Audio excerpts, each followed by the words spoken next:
Por favor, ubique en su Biblia Primera de Corintios capítulo 11. Busque en su Biblia Primera de Corintios capítulo 11. Como es costumbre, nosotros estamos estudiando un libro de la Biblia, seguimos versículo a versículo, aunque yo prefiero mejor tema a tema los pasajes de la Biblia. Prefiero, en lugar de ir quizás palabra a palabra o frase a frase, ir como tema a tema, aunque hay momentos en que va a ser necesario ir versículo a versículo.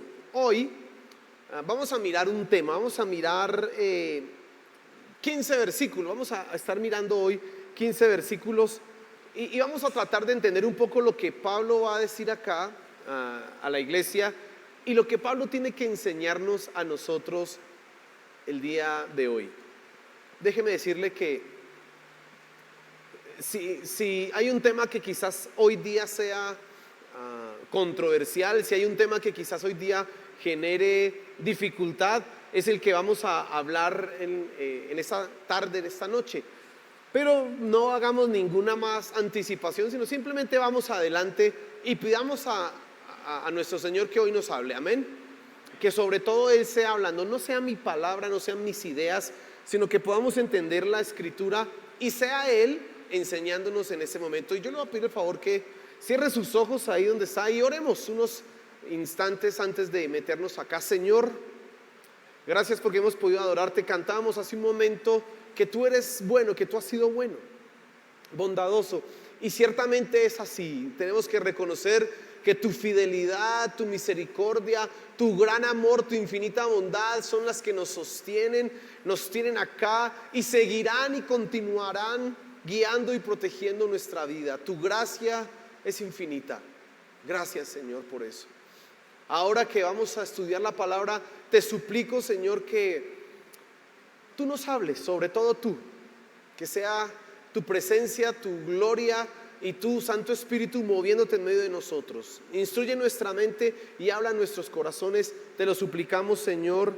Amén y amén. Vamos a leer el pasaje, los 15 versículos de una sola vez.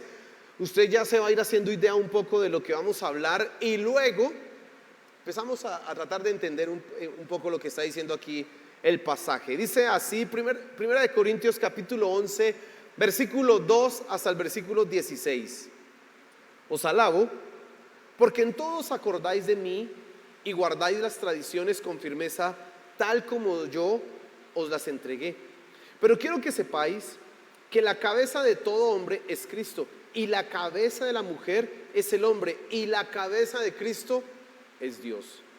Todo hombre que cubre su cabeza mientras ora o profetiza deshonra su cabeza, pero toda mujer que tiene la cabeza descubierta mientras ora o profetiza deshonra su cabeza, porque se hace una con la que está rapada.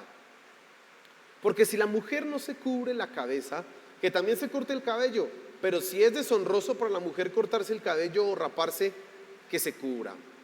Pues el hombre no debe cubrirse la cabeza, ya que él es la imagen y gloria de Dios, pero la mujer es la gloria del hombre. Porque el hombre no procede de la mujer, sino la mujer del hombre. Pues en verdad el hombre no fue creado a causa de la mujer, sino la mujer a causa del hombre. Por tanto, la mujer debe tener un símbolo de autoridad sobre la cabeza por causa de los ángeles. Sin embargo, en el Señor ni la mujer es independiente del hombre, ni el hombre independiente de la mujer. Perdón. Vuelvo a leer el versículo 11. Disculpen un momento. Versículo 11. Sin embargo, en el Señor ni la mujer es independiente del hombre, ni el hombre independiente de la mujer. Porque así como la mujer procede del hombre, también el hombre nace de la mujer, y todas las cosas proceden de Dios. Juzgad vosotros mismos. ¿Es propio que la mujer ore a Dios con la cabeza descubierta?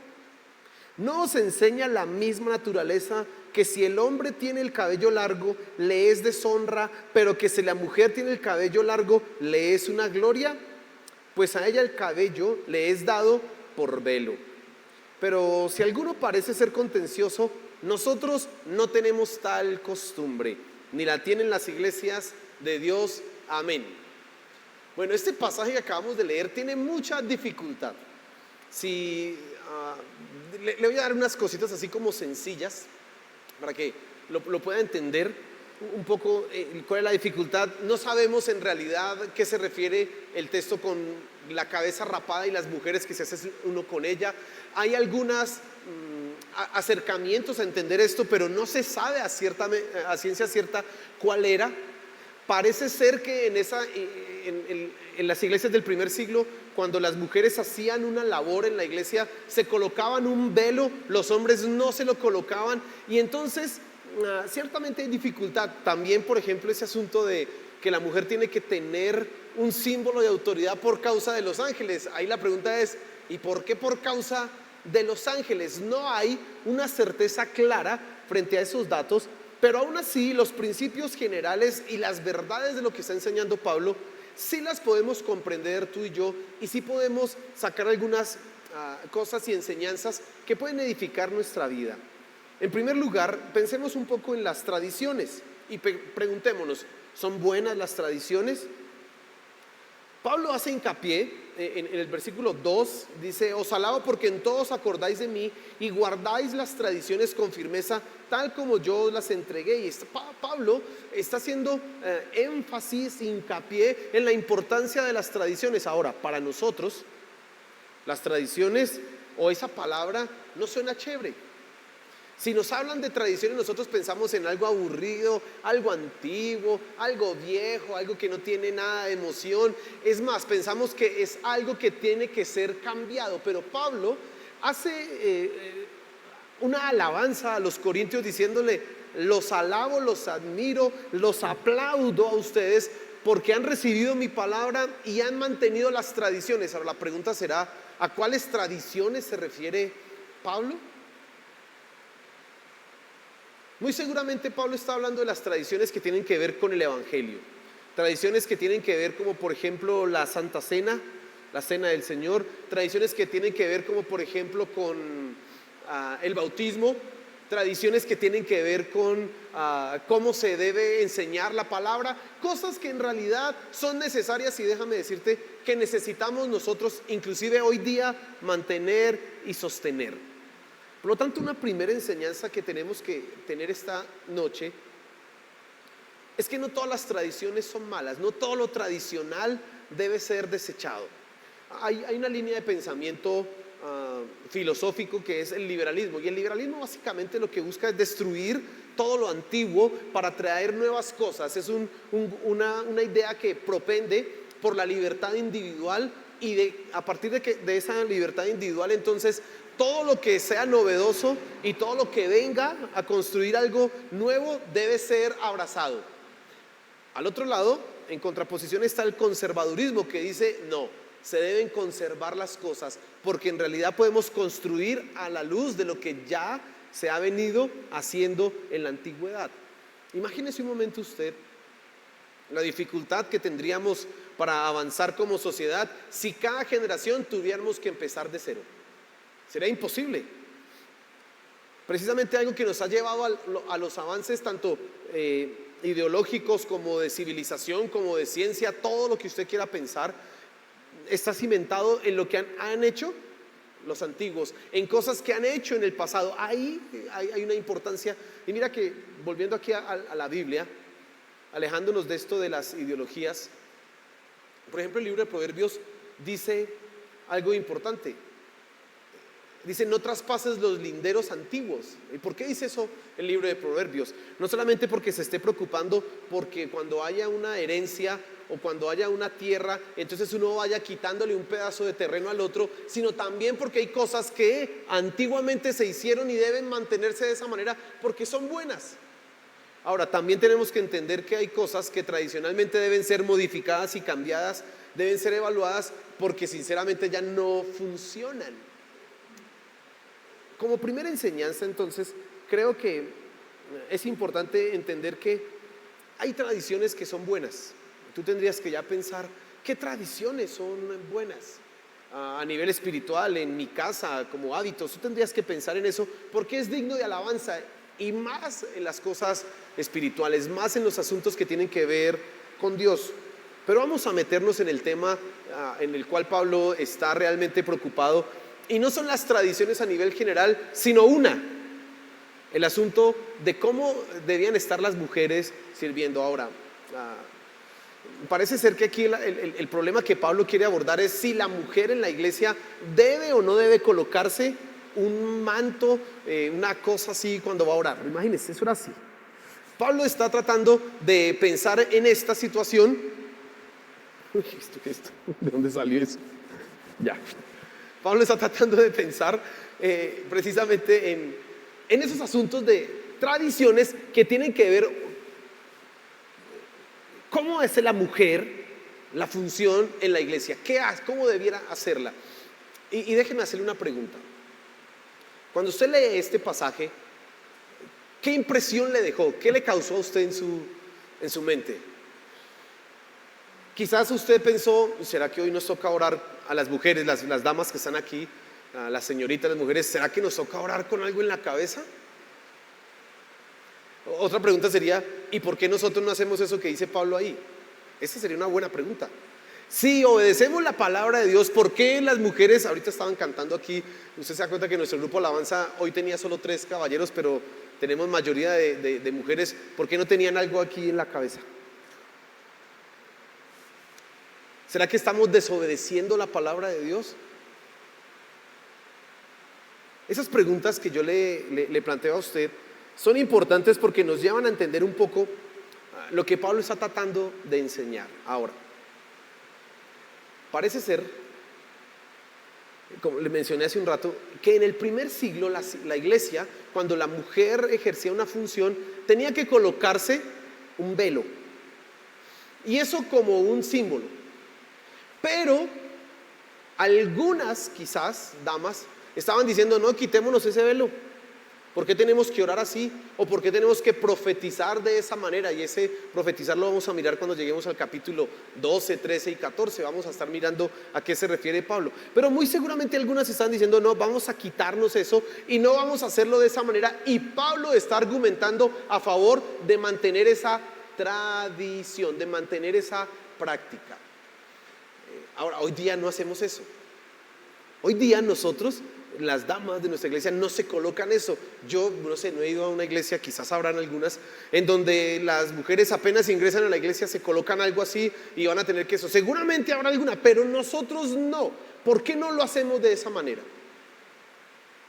Bueno, porque hay algunos principios que nosotros tenemos que entender en el pasaje que Pablo está enseñando. Primero, principios para enseñarle a esa iglesia en Corinto por qué las mujeres debían seguir colocándose el velo, y principios que hoy debemos aplicar aunque no usemos el velo. Vamos a tratar entonces de entender eso y empecemos aquí en primera instancia con los principios generales. Mira lo que dice el versículo 3. Pero quiero que sepáis que la cabeza de todo hombre es Cristo, y la cabeza de la mujer es el hombre, y la cabeza de Cristo es Dios. Ahora, Pablo empieza a tratar ese problema tan simple de colocarse un velo o no colocarse un velo, yendo a una declaración teológica profunda. Dios es la cabeza de Cristo, el varón es la cabeza de la mujer, y la cabeza de Cristo es Dios. 3 cosas acá se señalan. La cabeza de todo hombre es ¿quién? Cristo. La cabeza de toda mujer es el varón, y la cabeza de Cristo ¿quién es? Dios. Es el principio que empieza Pablo a señalar. Ahora, ¿qué significa esto de cabeza? Digamos que hay 2 líneas de entendimiento de este pasaje, y una dice que tiene que ver con autoridad, y la otra tiene que ver con fuente o origen de vida. Y yo creo que las 2 son correctas, y empecemos primero con la autoridad.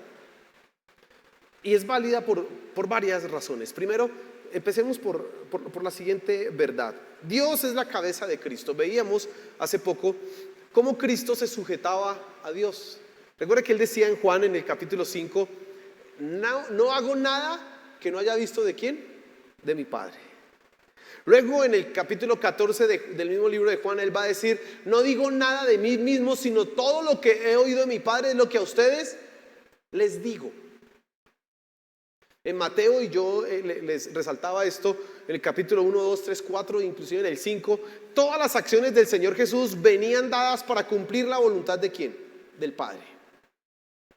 Así que cuando Pablo está diciendo que la cabeza de Cristo es Dios, está enseñándonos una verdad profunda en cuanto a la relación que tiene Cristo, hombre, con Dios. Él está sujeto a la autoridad de Dios. Ahora es increíble que el Cristo, que es el Dios, esté sujeto a Dios Padre.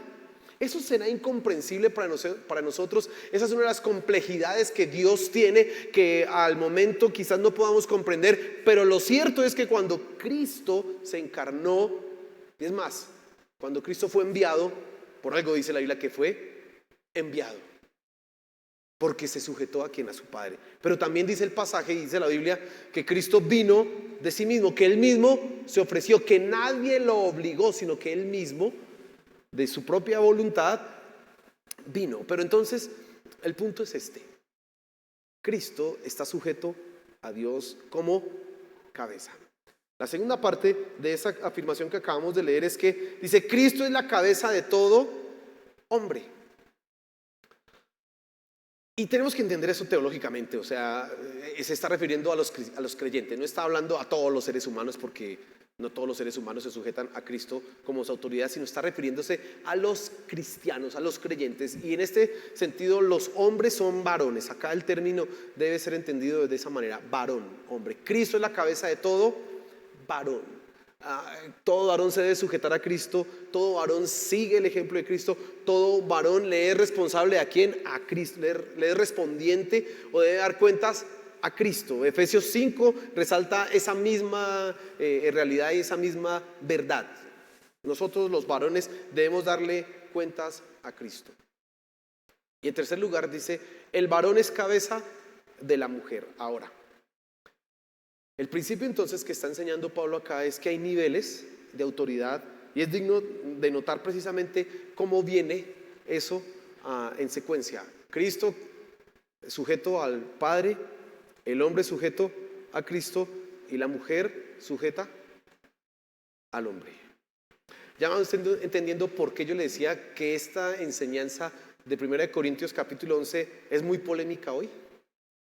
Hoy esto es polémico, porque que usted vaya a decir eso por allá, imagínese en las marchas del 8 de marzo, hermano, le va mal, le va muy mal. Pero es lo que nosotros encontramos ¿en dónde? En la Escritura. Es lo que Pablo precisamente está resaltando. Ahora, debido a esos niveles de autoridad espiritual, en donde Cristo mismo está sujeto a Dios, los hombres están sujetos a Cristo, las mujeres, es el argumento que Pablo está diciendo, deberían en la iglesia seguir usando el velo para orar o para profetizar. Ahora, déjenme terminar aquí ese punto, porque quiero que sigamos con los principios que van en el pasaje para ir entendiendo un poco cómo es el argumento de Pablo. El segundo principio que nosotros encontramos acá es la gloria que hay en las relaciones. La gloria. Ahora, ese término gloria acá usted debe entender que hace referencia no a la gloria de Dios excelsa y única, sino a las obras de Dios que representan lo que Él ha hecho. Entonces mire lo que dice el versículo 7. Pues el hombre no debe cubrirse la cabeza, ya que él es la imagen y gloria de Dios, pero la mujer es la gloria del hombre. Entonces Pablo argumenta y dice, las mujeres se cubren la cabeza mientras ahora no profetizan, pero el hombre no debe hacerlo porque él es la gloria de Dios. Ahora, ¿en qué sentido el hombre es la gloria de Dios? Bueno, recuerde Génesis capítulo 1, dice que cuando Dios hizo al hombre, lo hizo a su imagen y semejanza. Por lo tanto, la creación, cuando veía al ser humano, al hombre, estaba viendo la gloria de Dios, toda su magnificencia, toda su excelencia. Dios es espíritu, Dios es invisible, Dios no se puede palpar, Dios no tiene una forma física, pero cuando se veía al hombre se estaba viendo la gloria de quién, de Dios. Por eso en la Biblia la suma de la creación no son los animales, la suma de la creación no es la naturaleza, la corona de la creación es el ser humano, el hombre. Y dice acá Pablo, no incluyendo a toda la raza humana, sino específicamente al varón, que el varón es imagen y gloria de Dios. Puede sonar eso hoy raro, porque vemos al hombre tan dañado, vemos al hombre tan débil, tan frágil y tan malo, que decimos, ¿cómo esto va a ser la gloria de Dios? Veíamos, usted ha visto las noticias y hoy tuve la oportunidad de leer un poco a profundidad eso, de cómo una persona este fin de semana o hace unos días ebrio cogió en un taxi y arrolló a 11 muchachos y ya ayer o hoy se murió una de esas chicas que fue arrollada. Imagínese. Y uno dice, ese hombre es la imagen y la gloria de Dios. Uno iría más en profundidad, esa es la imagen y la gloria del diablo. ¿Qué imagen y qué gloria de Dios va a ser eso? Pero Pablo no está hablando del momento actual, sino de la creación, cuando nada de eso había sido dañado ni roto por el pecado. Pablo está yendo a los argumentos allá atrás. Por eso es que ahí tú entiendes, aunque hoy el hombre no es esa excelencia ni ese reflejo de la magnificencia de Dios, no lo somos, lamentablemente. En Cristo sí. Una vez que tú llegas a los pies de Cristo y eres transformado, ahora tú vienes a ser la gloria de Dios. Y por eso nosotros somos el templo del Espíritu Santo. ¿Y qué mostramos y qué reflejamos? La gloria de Dios. La cosa en Cristo cambia. Pero es difícil para nosotros comprender que un ser humano y sobre todo un varón sea la gloria de Dios. Ahora, pero mire la siguiente parte del versículo dice, a su vez la mujer es la gloria del varón.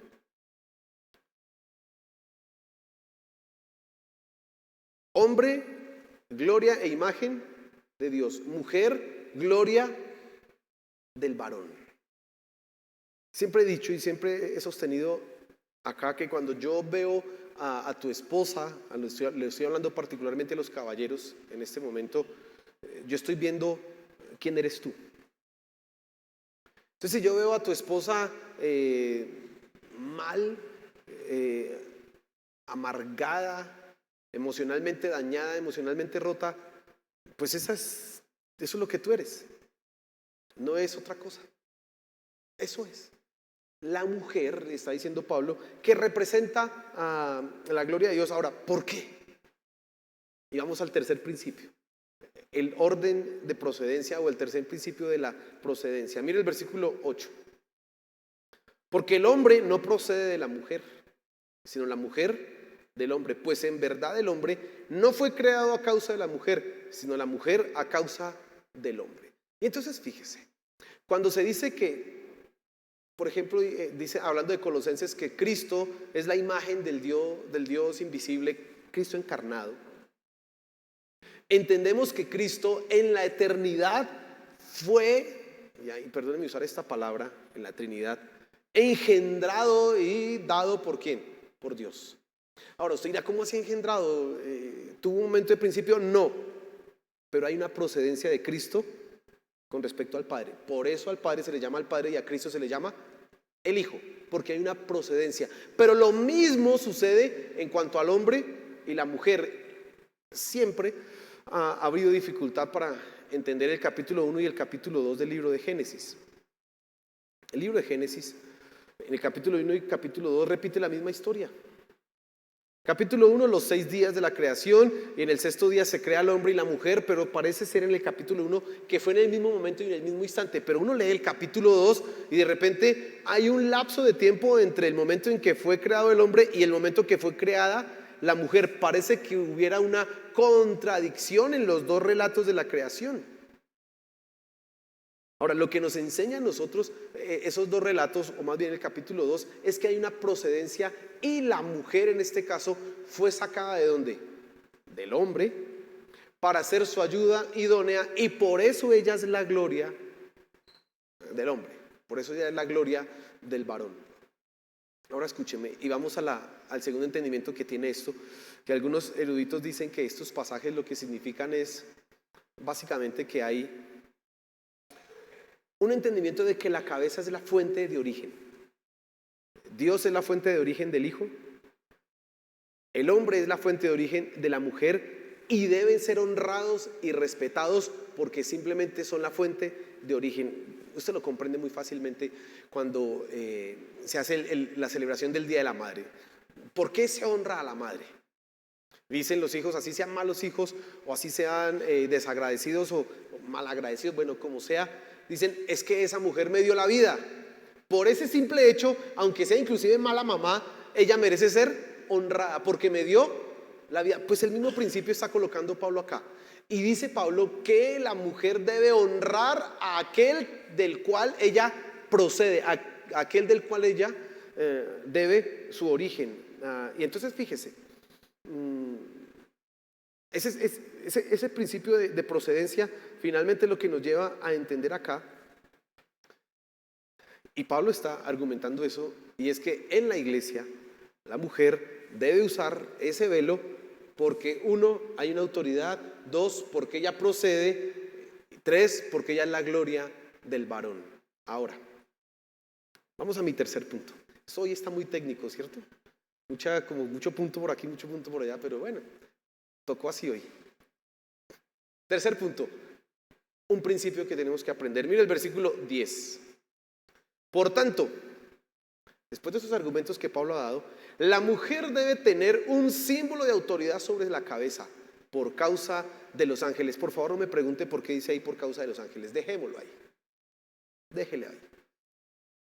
Cuando lleguemos al cielo, usted le pregunta allá al Espíritu Santo o al Señor Jesús, oye, ¿por qué decía ahí eso de los ángeles? Yo no me voy a aventurar a decir nada ahí. Pero dice, la mujer debe tener un símbolo de autoridad. Dice, sin embargo, en el Señor ni la mujer es independiente del hombre, ni el hombre independiente de la mujer. Porque así como la mujer procede del hombre, también el hombre nace de la mujer, y todas las cosas proceden de Dios. Más que usar un velo hoy, más que pongamos aquí a devolvernos 2000 años y ahora todas las hermanas van a colocarse sobre su cabeza algo, más que meternos en ese asunto, es entender el principio de autoridad y de procedencia que Pablo está enseñando. Eso es lo que debemos comprender.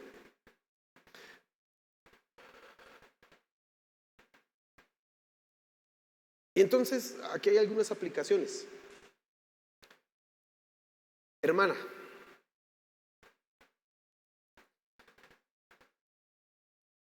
siempre hay una autoridad. Y eso es solamente esposas e hijas. No va a empezar el hermano a decirle a su hermana, ¿escuchó lo que dijo el pastor? No.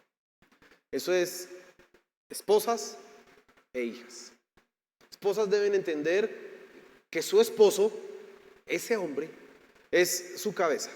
Y ella debe honrar esa cabeza. ¿Cómo? Sujetándosele y honrándolo porque ella procede de él. Imagínense. ¿A qué significa eso en términos prácticos? Hermana, por ejemplo, mire, use su anillo de casada. Porque eso quiere decir que usted es casada y se debe ¿a quién? A su esposo. En nuestra cultura ya no usamos, lamento yo mucho eso, que ya no se use el cambio de apellido, ¿no? Se casa uno y Miguel Ángel Rodríguez y mi esposa ya no es Lorena Ruiz, sino tendría que ser Lorena Rodríguez. Ya no se usa.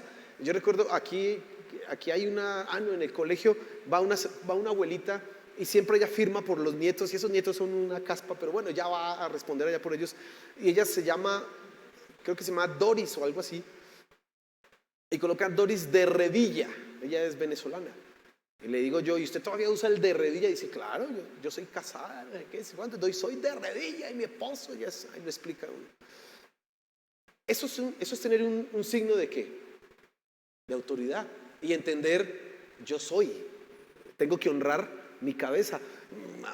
Puede sonar hasta hoy día simplón y que no tenga ninguna razón de ser, pero esa es una manera en que tú hoy podrías aplicar eso, no colocándote un velo, no colocándote un chal para hacer la oración, no, eso no, Pero por ejemplo, sería usar la argolla o usar el apellido de casada. Eso sería una aplicación que podríamos usar en esto. Hay otras aplicaciones que podrías entender, por ejemplo, como honrar a tu esposo es, a pesar de que sea el más burro, flojo, bueno, lo que sea, hónrelo y ayúdelo. Ayúdelo a ser un mejor hombre. ¿Usted eso ayuda? Idónea, no lo menosprecie, porque él es cabeza y usted procede de él. Mire lo que implica. Entonces, cuando usted habla mal de su esposo, esposas, escuchen, usted lo que está haciendo es deshonrar a su cabeza. Es que ese marido que me tocó ahí hubiera otro mejor, o yo me casé mal, hermana. Lo que nos enseña este pasaje es que yo tengo que honrar a mi cabeza.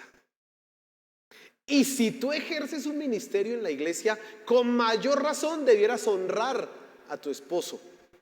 Niñas que no tienen esposo, igual a su padre, tienen que honrarlo. Es que mi papá es más cansón, me molesta y no me deja tener amigos. Hónrelo, hónrelo.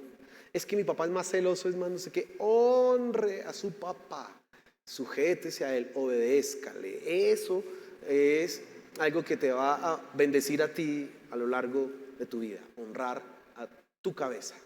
¿Sigamos siendo claros en eso? Muy importante que entendamos eso. Otra aplicación de este pasaje que tenemos acá importante, dice el versículo: sin embargo, en el Señor ni la mujer es independiente del hombre, ni el hombre independiente de la mujer. Aunque, y escucha acá, caballeros, ellas deben honrarle, sus hijas deben honrarle, respetarlo, sujetarse. Eso no significa que usted sea independiente, autónomo y autoritario. Porque Pablo lo coloca muy claro al decir, claro, ellas proceden de nosotros, pero usted sin ellas no puede vivir porque usted nace de ellas. Imagínense cómo Dios en su sabiduría articuló todo para que el hombre no pudiera decir, no las necesitamos. Nada, las necesitamos. Somos interdependientes. Somos los unos y los otros complementarios. Así que ellas deben honrar a su autoridad, claro, deben honrar la cabeza, deben respetarle, etcétera, con todas las aplicaciones que eso trae, conlleva. Pero el hombre debe cuidar a ella. Entonces, ¿qué significa ser la cabeza? ¿Y qué significa ser la autoridad o ser aquel del que proceden todas las cosas? Pues ser exactamente lo mismo que es Dios, el responsable, el protector, el sustentador, el que cuida. Entonces a veces queremos la autoridad para decir yo mando, pero malos para trabajar.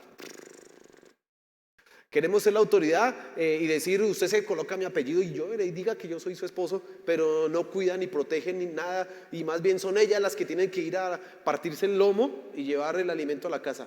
Eso está el mundo al revés, porque eso no es lo que dice el pasaje. Que de Dios procedan todas las cosas, como dice al final, quiere decir que Él sostiene el mundo, que Él lo creó y que Él hará que ese mundo sea lo que Él quiere que sea.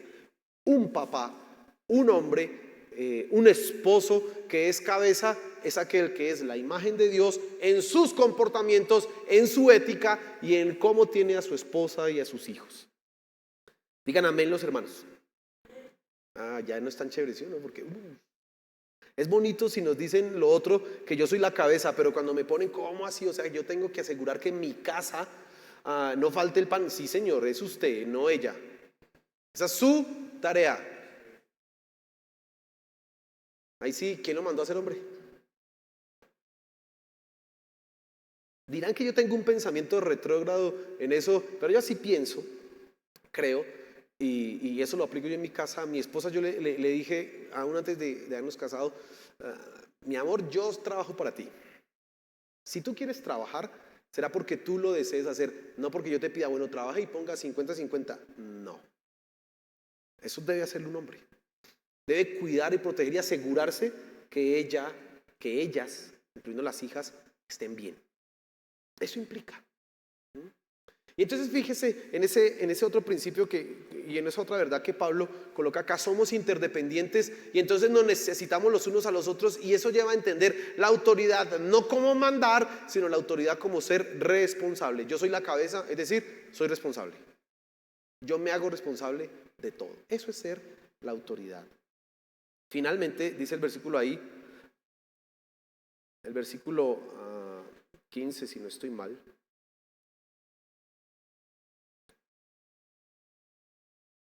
No, no es el 15. Ya le digo exactamente cuál es el versículo.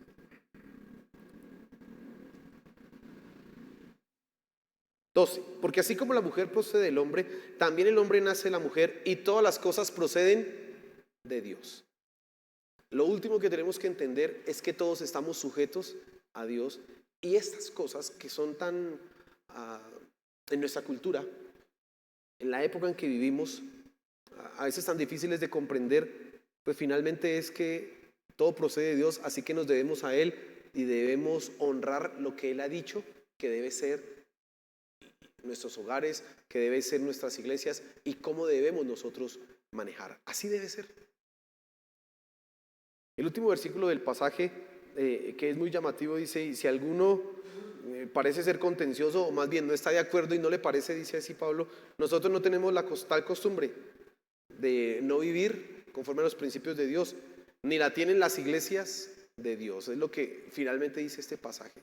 Ahora, después de tantas cosas así como tan técnicas que hemos hablado un poco acá, y tantos puntos y explicaciones y argumentos por aquí y argumentos por allá, solamente quiero que comprendas una verdad. Tenemos una cabeza que es nuestro Dios. De Él proceden todas las cosas. Dice que de Dios vienen las cosas buenas, de Dios viene nuestra salvación, todo viene de Él. Pero en nuestras relaciones también tenemos que entender que Dios ha colocado unos niveles de honra, unos niveles de autoridad, si quiere usted verlo, unos niveles de procedencia en donde nosotros los varones nos debemos a Cristo. Él es nuestra cabeza y a Él debemos imitar y a Él debemos honrar. Nuestros malos comportamientos, nuestros pecados, nuestra irresponsabilidad, nuestra falta de honor en el hogar, como padre nuestra irresponsabilidad, lo único que hace es deshonrar a nuestra cabeza, que es Cristo. Cuando un hombre no hace lo que tiene que hacer, no solamente daña a su familia, está dañando a su cabeza, a Cristo. Pero lo mismo sucede cuando una esposa, cuando una mujer, cuando una hija no honra a su cabeza.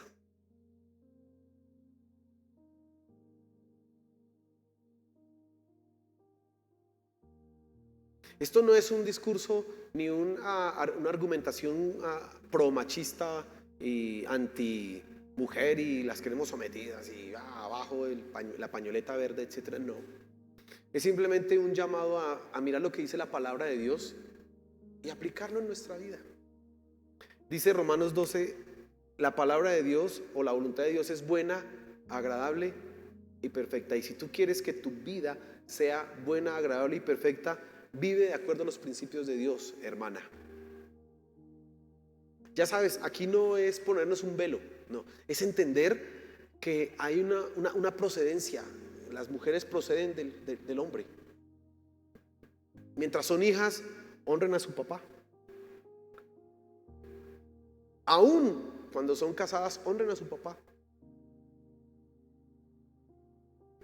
Las esposas honren a sus esposos, así sea el más burro. Hónrelo. Le queda difícil, ¿cierto? Pero hónrelo, porque eso cuenta para Dios, porque usted está cumpliendo la voluntad de Dios. Ayúdelo. Dice ahí la Biblia que tú eres una ayuda idónea. ¿Y qué es una ayuda idónea? No es quedarse callada. Aquí cuando hacen no el diles el amor, sino tenía que ser mujer, les han enseñado que la mujer es una influencia para el hombre. Claro, créame, yo se lo digo de primera mano. Yo soy mejor hombre desde que mi esposa me ha ayudado a mí. No sería lo que soy sin mi esposa.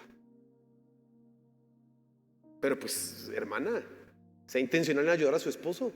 Sea intencional en decir, pues dicen que soy una ayuda, vamos a ayudar a que este hombre responda ante Dios por lo que tiene que hacer y que lo haga bien. No sirve que lo menosprecies, no sirve que lo maltrates, no sirve que dañes su autoestima, no sirve, eso no sirve. Eso es deshonra.